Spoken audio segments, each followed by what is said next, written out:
울산 시청자 미디어센터의 제작 지원을 받아 울산 CBS와 울산 청년 네트워크가 공동으로 제작하는 시사팩토리 100.3 금요판이 돌아왔습니다. 팟빵과 유튜브에서 나올통을 검색해 다시 들으실 수 있습니다.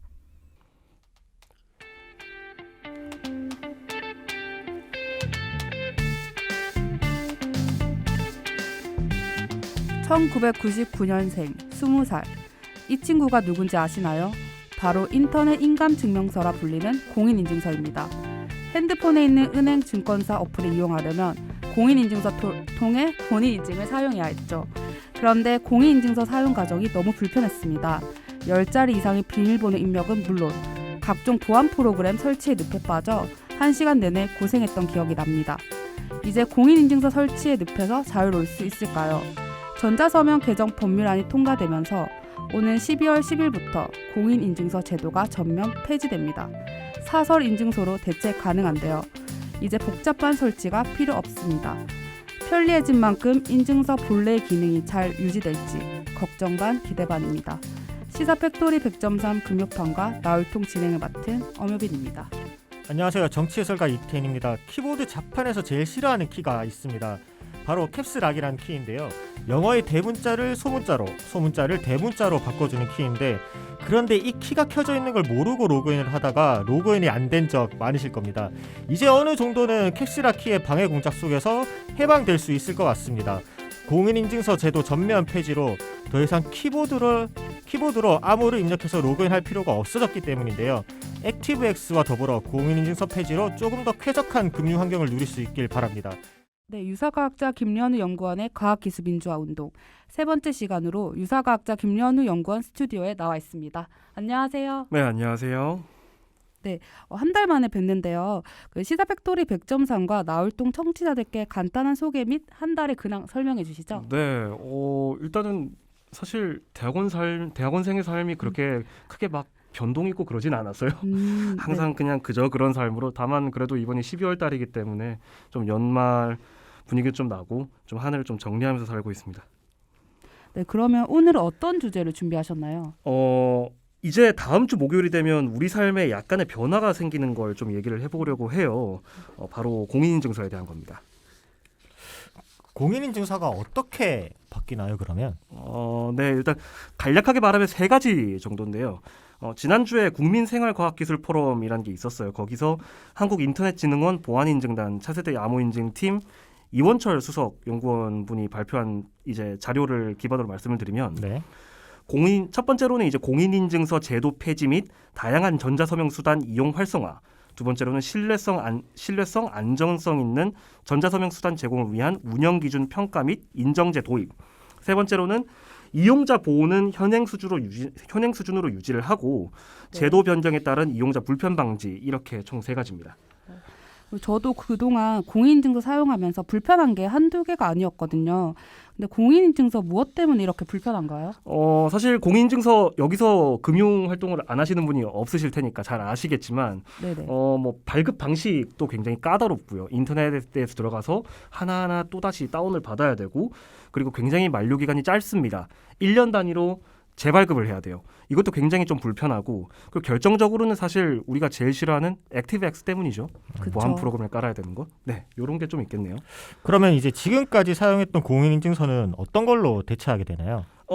사실 이게 공인인증서 폐지라는 단어로 굉장히 자극적으로 다들 알고 있긴 하지만, 엄밀하게 따지면 폐지가 아니라 공인인증서를 공동인증서로 지위를 격화시키고 우월적 지위를 박탈하는 거예요. 그래서 이제 사설 인증서와 동일하게 취급을 하는 건데, 네. 사설 인증서는 우리가 이미 사용을 하고 있어요. 우리 모두 다 이제 쓰고 있는, 뭐 대부분이 쓰고 계실 카카오뱅크의 카카오 인증서가 대표적입니다. 네. 카카오뱅크는 2017년 출범 당시에 1금융권 중에서 유일하게 공인인증서를 쓰지 않는 은행이었어요. 원래 인터넷 금융 거래를 위해서는 공인인증서를 좀 전자서명으로 반드시 사용을 했어야 되는데, 카카오뱅크 같은 경우에는 그 전까지 존재하던 사용 의무 조항 폐지 이후에 생긴 은행이라서 공인 인증서를 없이 이제 자체 인증서로 운영이 가능했습니다. 그렇군요. 네. 말씀하신 부분 중에 공인 인증서를 공동 인증서로 바뀐다고 말씀하신 게 좀 기억에 남는데 사용 의무 조항 폐지 이후에도 그럼 이제 계속 공인 인증서를 썼다는 말인데 사설 인증서를 쓰지 않고 계속 공인 인증서를 사용한 이유가 무엇인가요? 일종의 관성이라고 생각을 하시면 될 것 같아요. 이게 경로 의존성이라는 단어 말을 좀 쓰기도 하는데 이미 시스템이나 사용자가 좀 해당 기술에 많이 적응을 해버려서 다른 더 나은 기술이 나와도 시장을 점유하지 못하는 현상을 얘기를 하는 거거든요. 아마 공인인증서도 이러한 현상이 아닐까 싶습니다. 그러면 이제 좀 다른 얘기긴 한데 그럼 인증서에 대한 일종의 민영화라고도 좀 볼 수 있나요? 그러면? 기존에 정부가 주도하던 인증서 사업에 민간업체가 끼게 되었으니까 뭐 민영화로 볼 수도 있겠죠. 근데 사실 이 지점에 대한 이슈도 앞으로 좀 우리가 논의를 해봐야 된다고 생각을 하는데 사설 인증서의 등장으로 인증서 사용에 대한 비용을 지불하는 그런 문제나 이미 현재 우리가 쓰는 인증서는 은행에서 대납을 해주고 있지만 사설 인증서는 그럴 거라는 보장은 없거든요.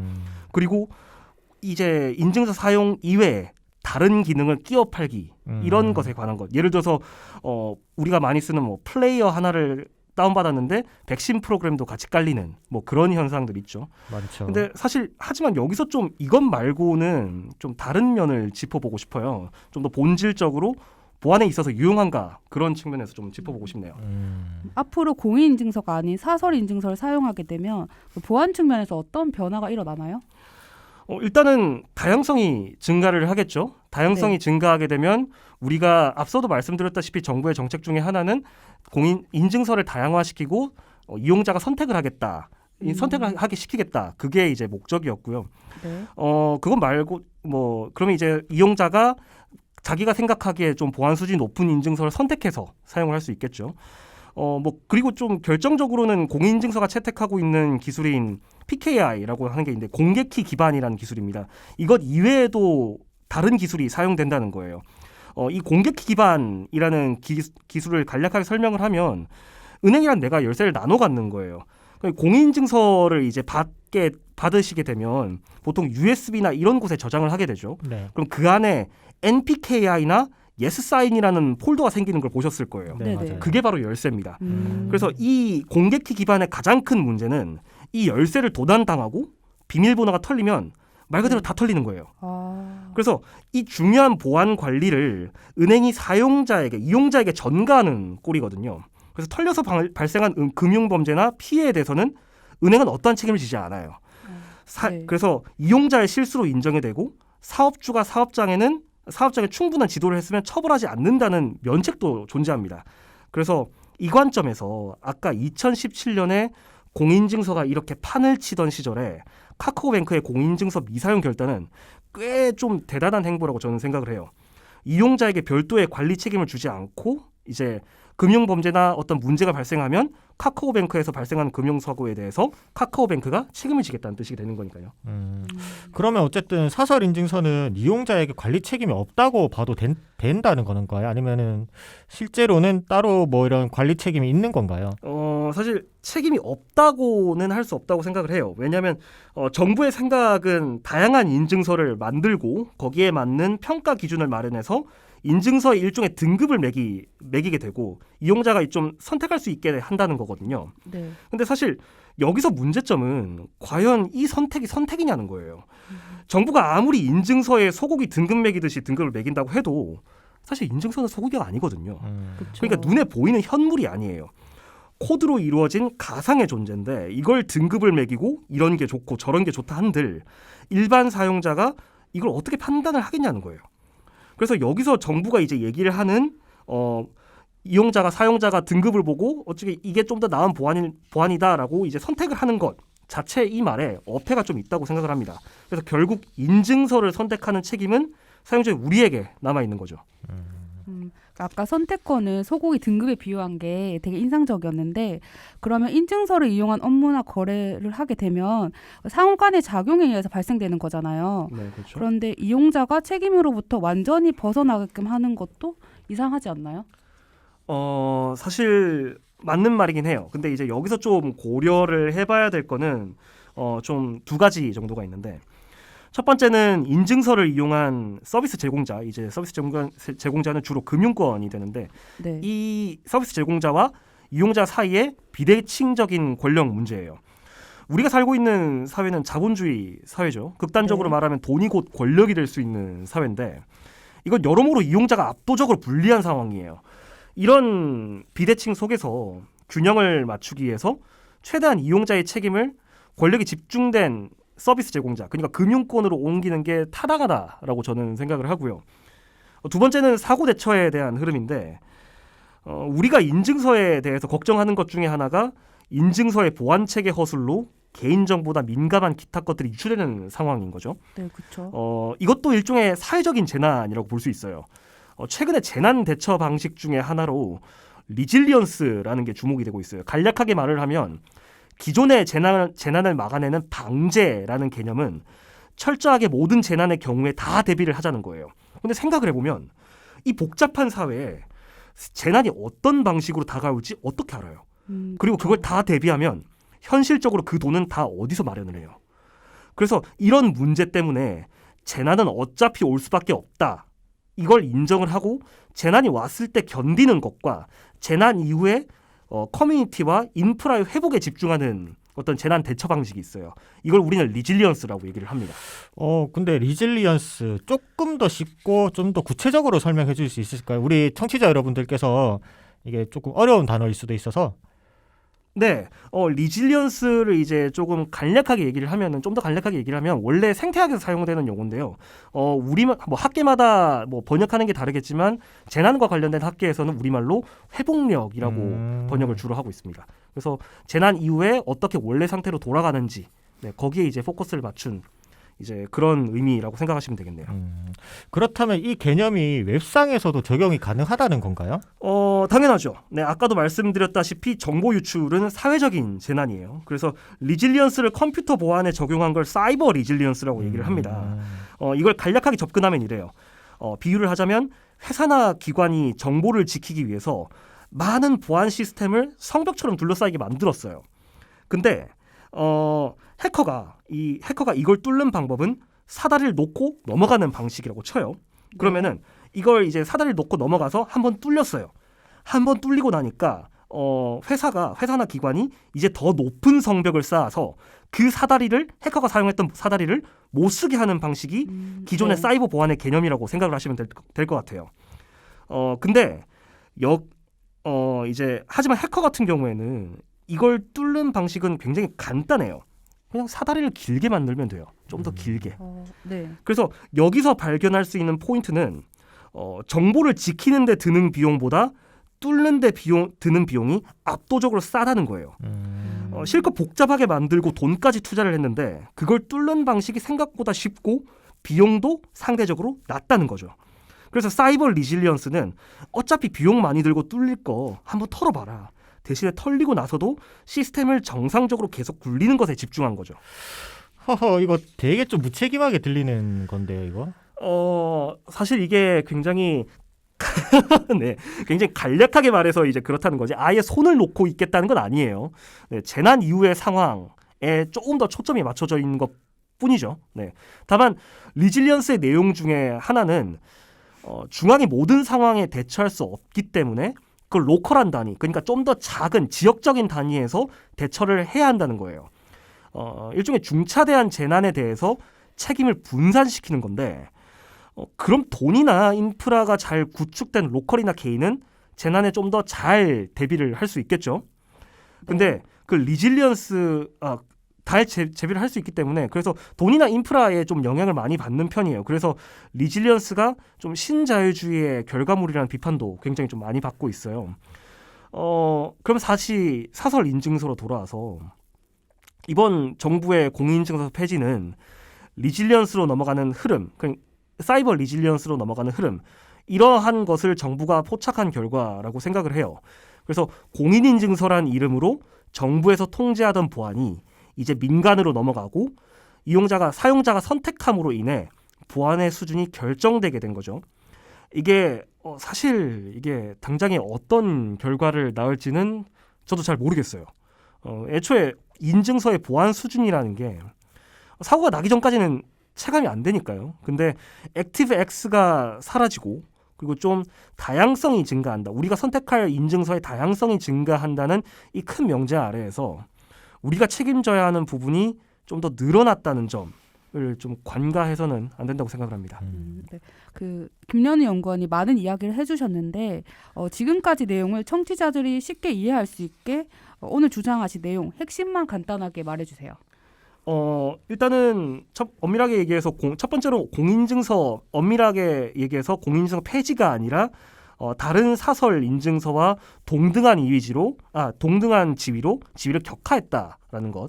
네. 그리고 이제 다양성이 사설 인증서가 이제 많이 시장에 진입을 하면서 다양성이 증가하는 건 사실이에요. 그렇지만 이제 이 다양성이 증가함에 따라서 이용자 또는 사용자가 선택해야 되는 문제가 발생을 합니다. 그러면서 이제 책임의 문제도 존재하게 되죠. 그래서 기존의 인증서는 국가의 책임 아래에 있었다고 하면 사설이 되면서 우리가 선택을 해야 되는 상황이 오고 그 선택에 대한 책임은 오롯이 우리가 지게 된다는 것.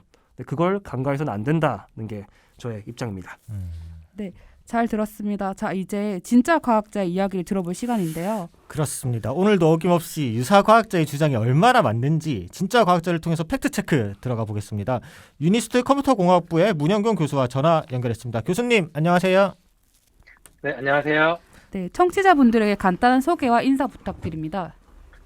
네, 안녕하세요. 저는 과기원에 연양 가는 게 있는 과기원에 컴퓨터공학과의 문현곤이라고 하고 이제 3년차 정도가 되고 있는데 주로 뭐 여러 가지 컴퓨터 보안, 정보 보호 문제에 대해서 연구를 하고 있습니다. 특히 요즘에는 뭐 스마트폰 아니면 뭐 공장 관리에 관련된 그런 보안에 대해서도 많이 공부를 하고 있고요. 네. 네, 교수님, 저희가 오늘 공인인증서 폐지에 관련해서 유사과학자 김연우 연구원과 인터뷰를 진행했는데요. 교수님 어떻게 들으셨어요? 전반적인 피드백 부탁드립니다. 예, 일단 한마디로 말씀드리면은 이게 유사과학자라고 하는데 일단 상당히 유사하신 과학자입니다. 그래서 칭찬입니다. 칭찬인가요? 아주 잘 설명을 잘 해주셔가지고 다만 이제 뭐 몇 가지 말씀드릴 게 있는 거는 아마 잘 알고 계신 것 같지만 이제 공인인증서 사실 아주 좋은 기술인데 네. 어쩌다 워낙에 오래전에 생기다 보니 이제 과거 유산으로 인해서 좀 어쩔 수 없이 생겼던 그런 것들 때문에 불편한 것이지 사실 인증서 자체는 불편한 것이 아니긴 하고요. 네, 그래서 뭐 액티브엑스라든지 보통 그런 것들이 이제 불편의 원인이 되었죠. 그래서 아까 뭐 왜 아직도 공인인증서 쓸까를 말씀하셨는데 사실 최근에는 기술이 좋아져서 요즘은 공인인증서를 상당히 쓰기 편하게 만들 수가 있어요. 그래서 실제로 제가 생각하기에는 충분히 편해져서 사람들이 계속 쓰는 사람이 있는 것이 아닌가. 뭐 그런 생각을 했고요. 또 그러면 교수님, 아까 예. 김연우 유사과학자 연구원이 예. 두 가지를 핵심적으로 말했어요. 첫 예. 번째는 공인인증서가 폐지가 아니라 사설 인증서로 격화된 거라고 말을 했고, 두 번째는 그 사설 인증서가 생기면서 그 다양성이 증가해서 이제 책임의 문제에 대한 이야기를 했거든요. 네. 네, 이 부분에서 이제 교수님 의견을 좀 이야기해 주시겠어요? 네, 제가 정확히 그 부분을 말씀드리고 싶었는데 네네. 일단은 책임 문제 같은 경우는 아까 이제 개인이 과연 선택할 수 있을까 말씀하셨어요. 네네. 네네. 그런데 이게 사실은 이렇게 폐지를 하고 허용할 수 있게 된 이유가 뭐냐면 처음에 공인인증서 나올 때는 이 정도로 하지 않으면은 안전하지 않은데 이렇게 안 하면 그러니까 이게 너무 불편하니까 아마 강제를 안 하면 안 할 것 같아서 그랬던 거거든요. 근데 지금은 사실은 편하게 하면서도 안전하게 할 수 있기 때문에 소비자 입장에서는 그냥 편하게만 선택해도 사실은 소비자 말고 공급하는 사람, 뭐 은행이나 그런 입장에서는 이제 너무 안전하지 않은 걸 하면 이제 손해가 발생하기 때문에 결국 아마 뭘 선택해도 충분히 안전하지 않을까 하는 게 제 생각입니다. 저 그러면 막간 질문 한 가지 있습니다. 요즘에 은행에서 다양한 뱅킹 어플들이 이제 이런 사설 인증서랑 그리고 공인 인증서 같이 혼용해서 사용하고 있잖아요, 보통. 네. 우리 그러면 교수님께서는 과연 인증서를 쓰시는지 아니면 패턴을 쓰시는지 지문을 쓰시는지 아니면 홍채 인식을 쓰시는지 강력한 질문인데요. 네, 우리 교수님께서는 네. 어떤 인증을 지금 사용하고 계신가요? 주거래처 은행 월급이 꽂히는 통장을 여쭤보는 겁니다. 네.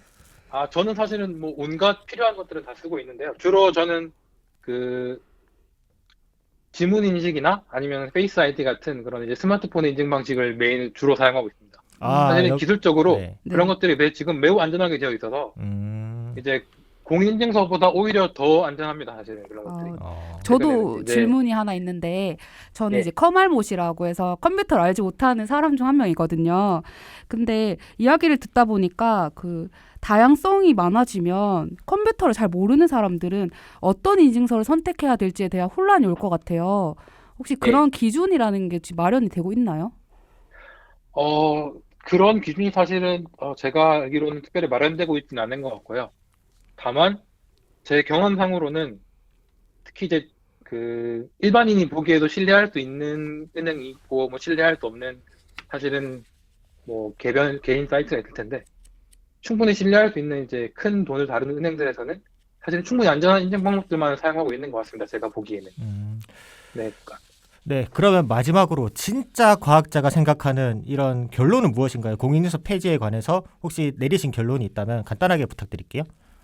예, 뭐 과거와 다르게 이제는 그 널리 풀어줘도 이제 서비스를 공급하는 회사들이 어떻게 하면 안전해지는지도 알고 있고 또 안전해야 된다는 걸 알고 있기 때문에 이제 이렇게 풀어줌으로써 그 안전한 방법 중에서 자연스럽게 열심히 사용자들이 편하게 쓸 수 있는 것을 찾아서 아마 이제 편하면서도 안전한 세상이 오지 않을까 이렇게 자율화됨으로써 네, 그것이 이제 제 생각입니다. 네, 알겠습니다, 교수님. 그럼 오늘 전화 인터뷰 응해주셔서 감사드리고 여기서 마무리하도록 하겠습니다. 감사합니다. 네, 교수님. 감사합니다. 네. 감사합니다. 네, 시사팩토리 100.3 금요판도 여기서 마무리하겠습니다. 김연우 유사과학자 오늘 인터뷰 어땠나요? 네, 매번 사실은 유사하다고 앉아 있긴 한데 네네. 항상 비슷하다고 얘기를 해주셔서 좀 당황스럽긴 해요. 근데 네, 오늘 하루 좀 잘 마무리한 것 같습니다. 그 김연우 연구원님 오늘 나와주셔서 감사드립니다. 네, 감사합니다.